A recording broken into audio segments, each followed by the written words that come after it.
Breaking చూస్తున్నాం. ప్రజలు ఒకటి కోరుతుంటే రేవంత్ రెడ్డి ప్రభుత్వం మరొకటి చేస్తుందంటూ సెటైర్లు వేశారు భారతీయ జనతా పార్టీ ఎంపీ రఘునందన్ రావు. మూసీ అభివృద్ధి పేరుతో పేదల ఇళ్లు కూలుస్తోందన్నారు.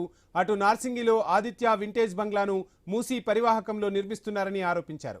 సర్వీస్ రోడ్ ఆక్రమించి కట్టే భవనానికి హెచ్ఎండిఏ ఎలా అనుమతి ఇచ్చిందని రఘునందన్ రావు ప్రశ్నించారు.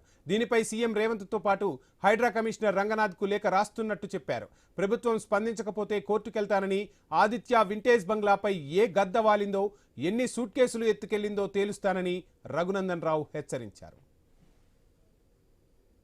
సర్వీస్ రోడ్ ని బంద్ చేసి హెచ్ఎండి అనుమతులు ఎట్లిచ్చిందో రాష్ట్ర ప్రభుత్వ పెద్దలు చెప్పాలి.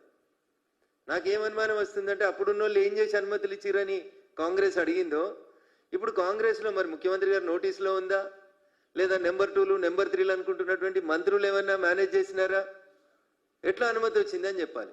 పూర్తిగా ఎఫ్టీఎల్లో కట్టేస్తా ఉన్నారు. ఇది మళ్ళీ మీరు ఎందుకు అనుమతులు క్లియర్ చేసిర్రు? ఏ మంత్రి క్లియర్ చేసిండు? లేదా ముఖ్యమంత్రి గారు క్లియర్ చేసిర్రా? హెచ్ఎండి అధికారులు క్లియర్ చేసిర్రా?